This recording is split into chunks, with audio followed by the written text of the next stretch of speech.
Hey friend, I'm Olivia. Welcome back to Slay the Princess.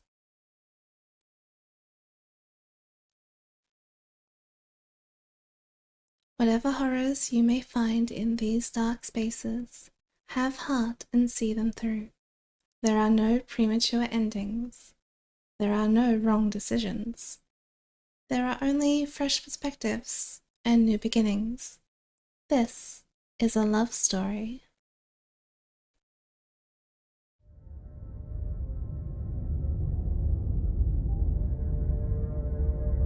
Hi! It's been a while since I've been able to sit down and record, about a couple months, and I got all set up and I forgot to hit the record button for chapter 1. So let me run it down for you really quick. We did not hesitate in going to the cabin. We went to the cabin, we picked up the blade. We went down the stairs and we said hi to the princess. We were polite, slightly friendly, but we weren't openly hostile towards her besides the fact that we had the blade. And then she because we had the blade, she's all hostile and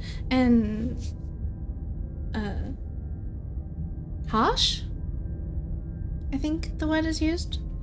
And so we refused to drop the blade.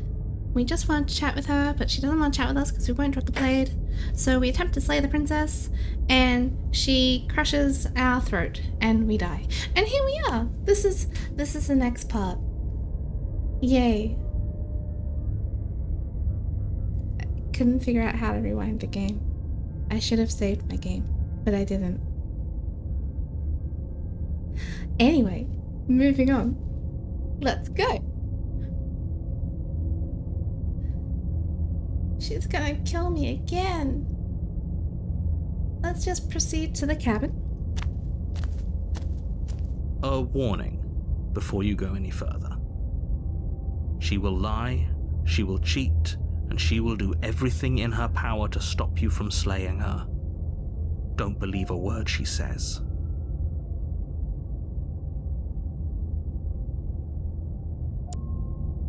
We might as well just pledge ourselves to her and stop pretending we're capable of doing anything in this situation. She probably doesn't even need to try to overpower us. Oh no, we can't listen to the broken this time. Can we tone down the pessimism just a smidge? Yes, we must. I'm not being a pessimist. I'm just being realistic. No, we can win. It'll be fine. You're being annoying. Just ignore their bickering, and whatever you do, don't pledge yourself to her.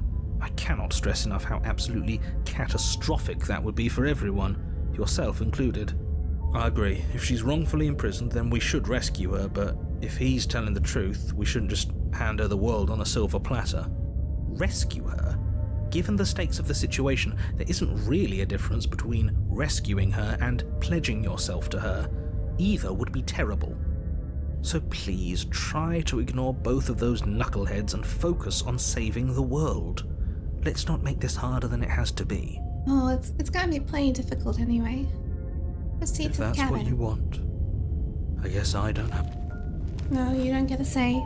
I am the decision maker. The interior of the cabin is larger and more grandiose than its humble exterior would suggest.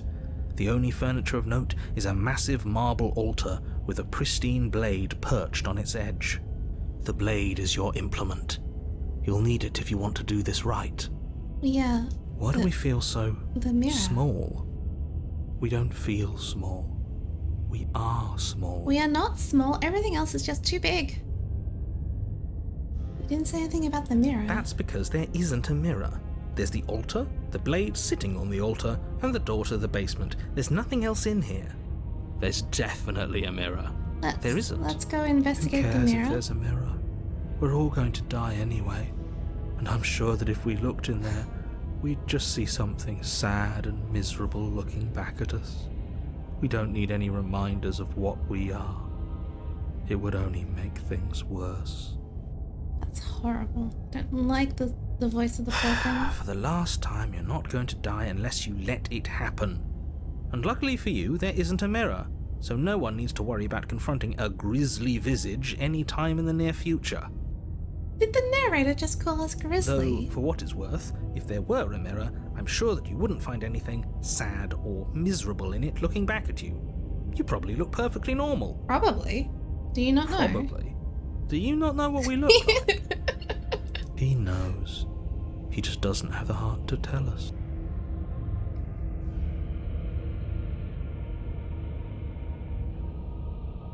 I want to look and see how handsome I am. Please don't. I'd rather the princess kill us again than see how dreadful we are. I care less about what we look like and more about whether we're being lied to.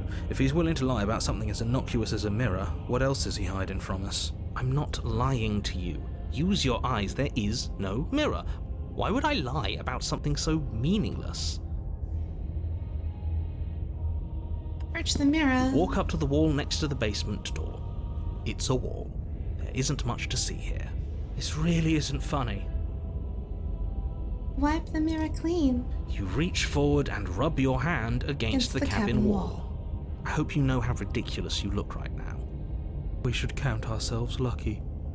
Some things are better left unseen. Take the blade. You take the blade from the altar. It would be difficult to slay the princess and save the world without a weapon.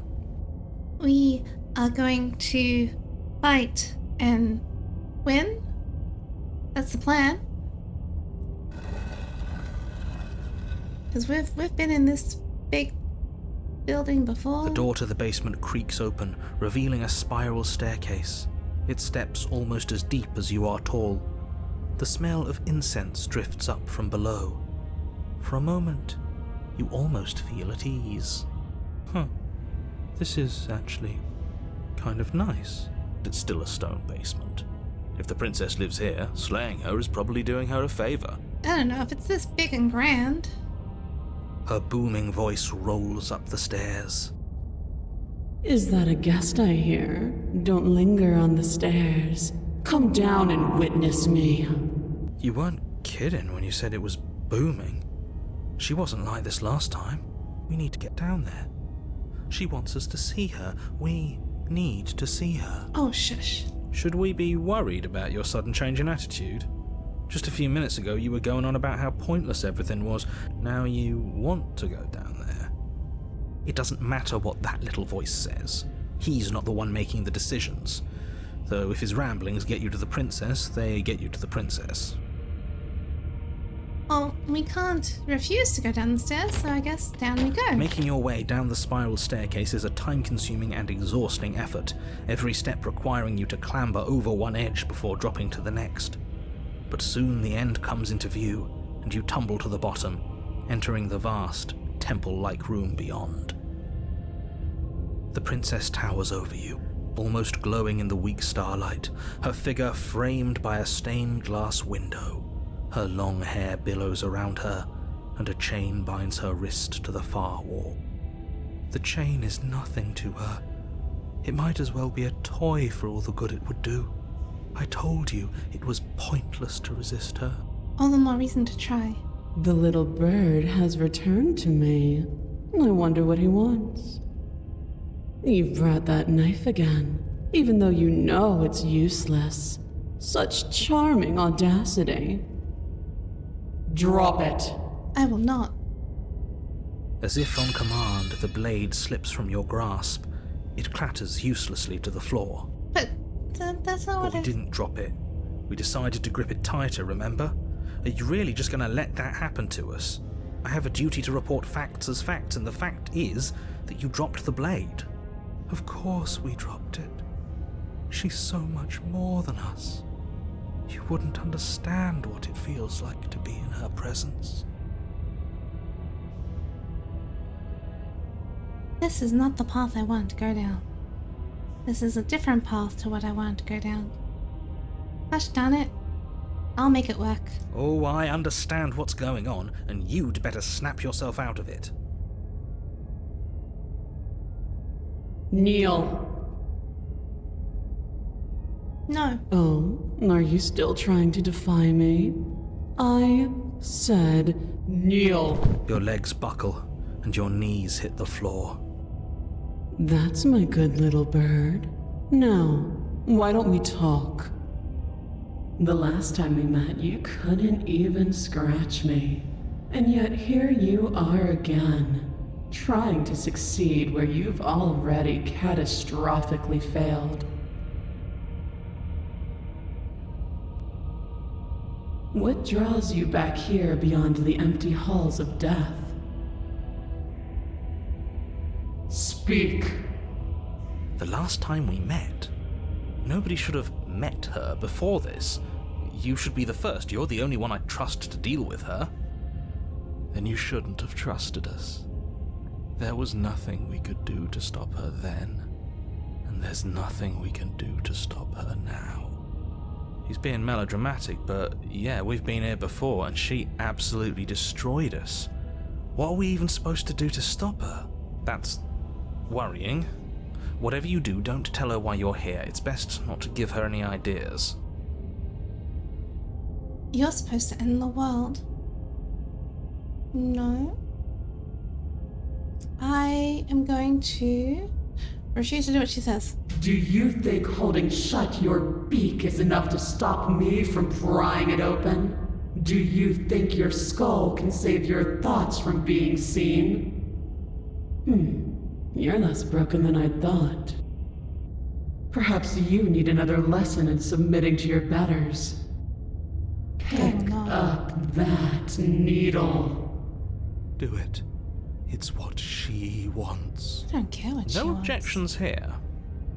I don't know what she's planning, and I don't like that we don't know what she's planning, but we might as well pick up the blade. As your eye falls on the blade, you feel a weight. Some divine hand that sits unperceived by your senses, but that manages to push you towards its desires like an unseen puppeteer. You reach forward and grasp the blade. Stand. This one's easy. See? This isn't so bad. Okay, yeah, we can do that. We were probably going to stand anyway. Sure. She gives us the easy things to say yes to. Pick up the knife. Stand up. Easy things to say yes to. What is she going to ask of us next? You can feel a creaking tension between body and will as you slowly rise to your feet, like two foes forced into an unhappy truce. The princess eyes you with soft contemplation. The moment seems to last a lifetime, the silent anticipation of what's to come dragging out the long, painful seconds. But all silences are broken eventually. To define me is to claim we stand on level ground. We do not. You are quiet shadow, while I am brilliant radiance. Take that knife in your hand and slit your throat. What? You don't have to listen to her. You're armed. Just steel your nerves, step forward, and end this. Oh, we'll end this all right. That was very ambiguous, that option. Your hand lifts the blade Yeah. and brings it towards your throat. Okay, I apologize for the unclear language. End her. It's a bit late for that, narrator.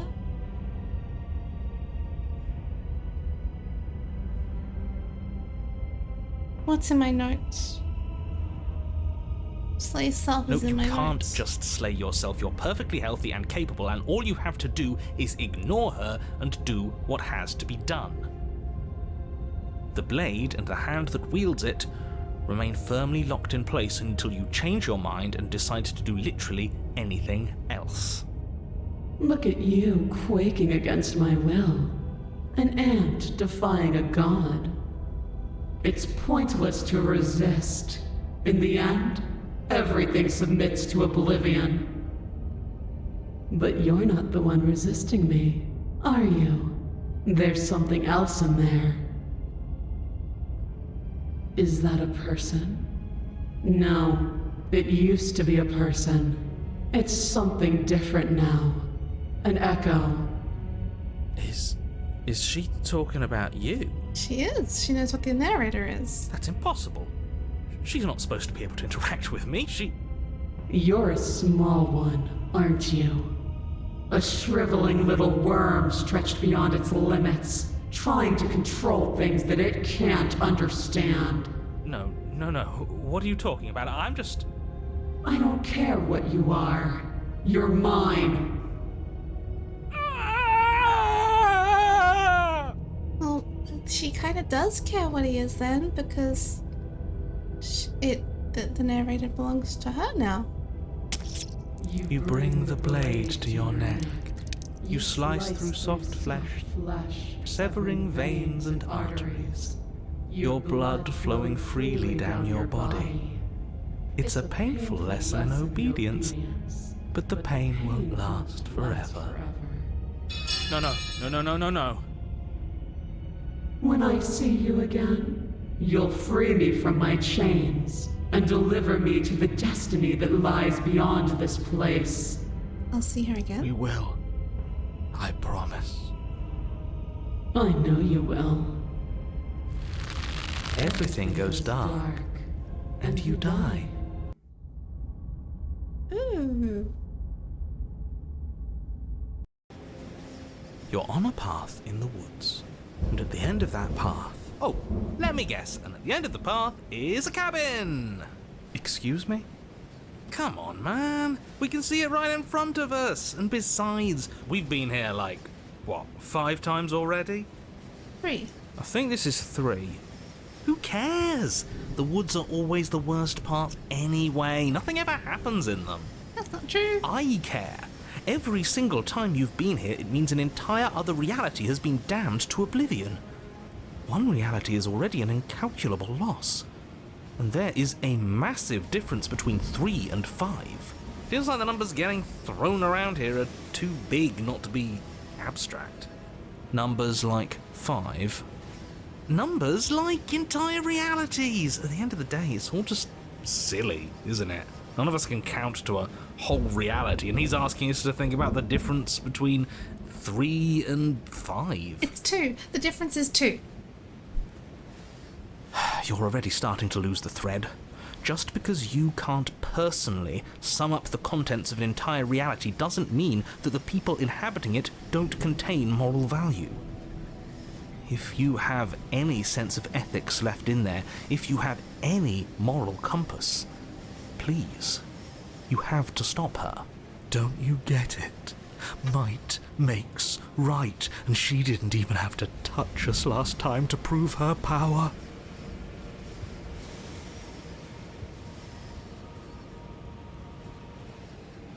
So what? Just because she made us kill ourselves, we're supposed to submit to her authority without question?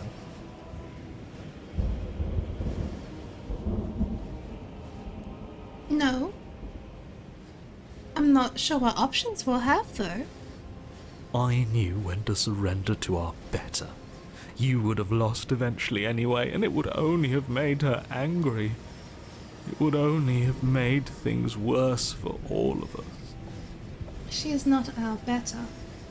She is no better or worse than anyone else. Oh, for the love of... Can you all please just get on with it? You're not making this any easier for yourselves. Do we even have agency right now? We either do what she wants, or we do what he wants. Either way, we're listening to somebody. That's a good point. Please, nothing in life is a binary. Obviously, we find a third choice that nobody wants. I do like that idea. You all talk about choices and freedom, but there is no choice when it comes to the will of a god. Yeah, there is. I'm going to cut you off right there. She is not a god, and the more times you fail, the harder it becomes for you to succeed. But the fact that you're still here means you still have a chance to pull this off. So, princess, dangerous, cabin, slay, now.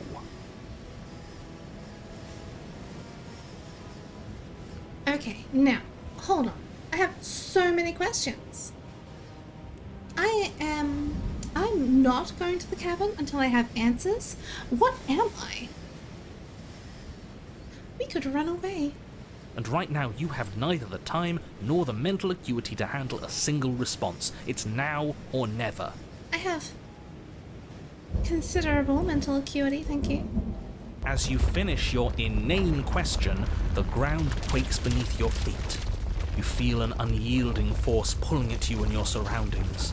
The trees start to sway and then crumble, breaking apart as everything is drawn towards the cabin. Even the earth beneath you seems to shift, your feet unable to grip solid ground as you're dragged forward along with everything else. The end of everything. The beginning of something new.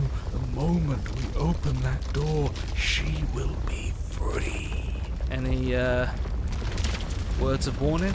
You already know everything you need to know. Let go. As you step forward, the cabin explodes. Oh, that's not good.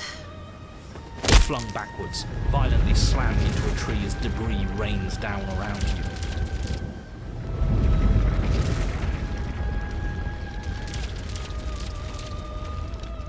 You watch in paralyzed awe and terror as the princess emerges, her body unfurling from some vast space as she stands upright to face you. The world bows to her. The ruined landscape shifts, trees and stone and the ground itself succumbing to her gravity, orbiting her like a great black hole. Finally, the little bird has set me free. This is always how it was going to end. And this is always how it was going to begin. There's a loud thunk from the tree behind you as something embeds in its shattered bark. Your pristine blade. It's now or never.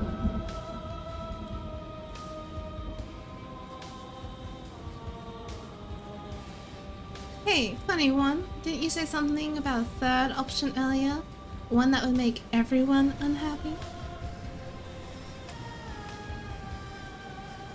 Well, we could always run away, right? To where? There is nowhere. Anywhere. There's nothing. You're all ruining the moment of her ascension. Have you no respect for the divine? Absolutely none. Take the blade. With a grim determination, you yank the blade from the trunk. Yeah, this feels right. She doesn't get to just smugly stand over us like we don't matter. Let's take her down a peg. You're not going to win. You know that, right?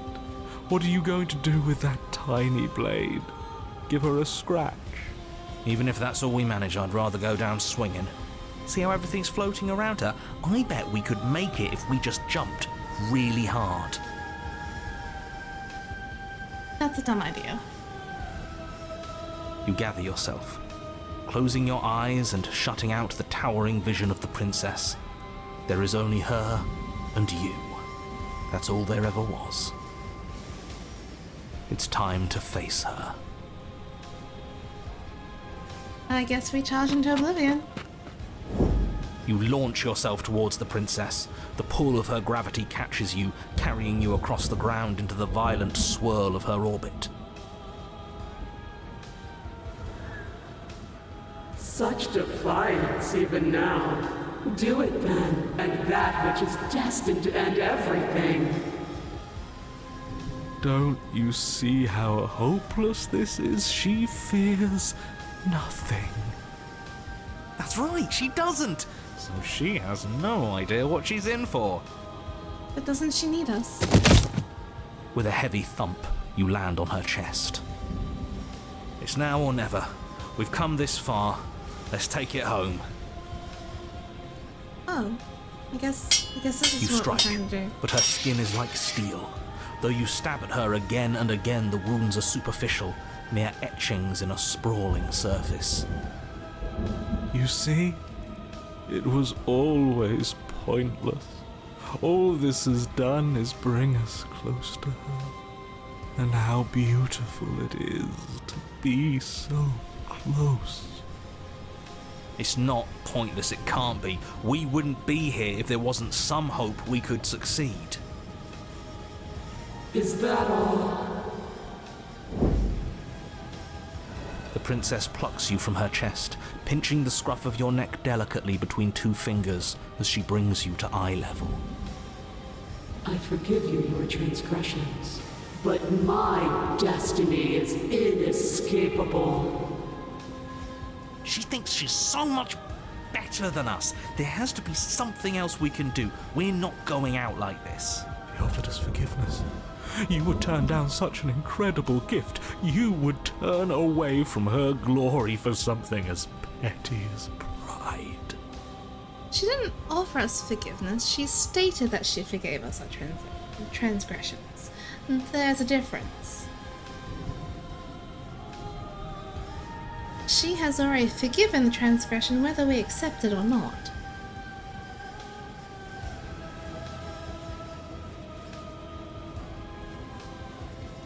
Yeah, nope. We are... Yes! not. Yes! Let's give her something to remember us by. You concentrate your will to a fine point and hurl your blade at the princess's eye. It flies through the night sky and it bounces off, And doesn't it? then nothing. She could never be harmed by... Oh, shush. it pierces her cornea. Ouch. She howls, recoiling in pain, and you fall from her distracted hand. You hit the ground with a painful thud. She narrowly misses you as she comes crashing down to her knees. So I've misread you. You are not the willful key that will turn the lock of my liberation. You are an enemy to be smitten by my hand. The princess holds up her monumental hand, its glowing palm radiating a blinding light. It grows and grows until it's all you can see. And then you erupt, your very soul mere kindling to her light. The inferno incinerates everything that is you. And with it... No, that's not right. Why is it hot? I'm not supposed to be able to feel anything. Oh no. Oh no. Oh, I guess that's bad for the narrator too. You leave me no other choice. Suffer for the crime you have committed against my divine body. Damnation will purify us both.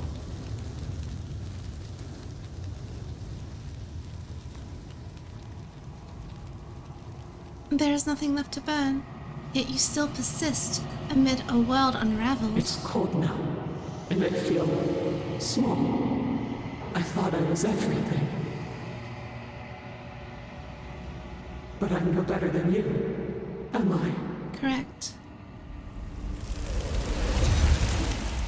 We are all equal.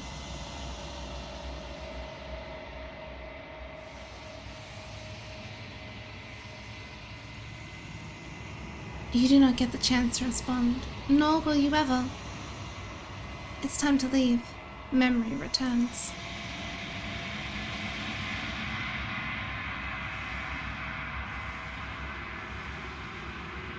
Silence as you approach. All the voices have burned away. Silence as you reach forward, and they're gone once again. The mirror always makes them leave, but you need to see what's in it. You've withered. You find yourself in the long quiet once again.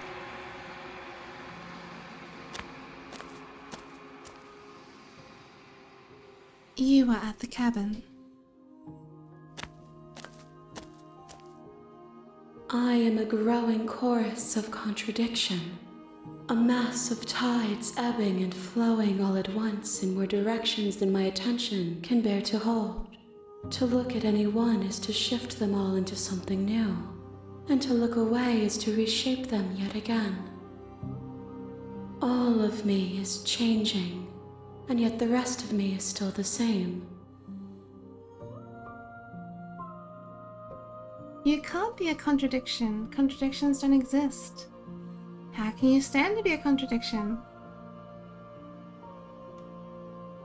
What do you think of this vessel? This one sits at the cusp of awakening, a new god waiting to be born.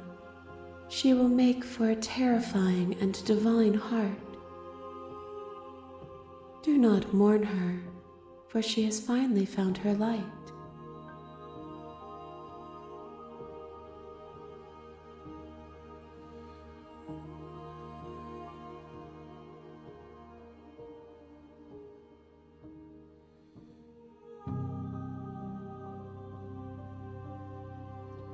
What do you want me to bring you next time?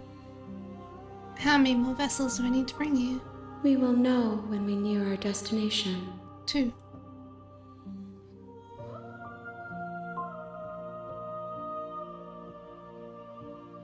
Gifts aren't what someone tells you to bring them. Do not worry. There are no wrong answers, and every perspective illuminates my shadows and shares new secrets.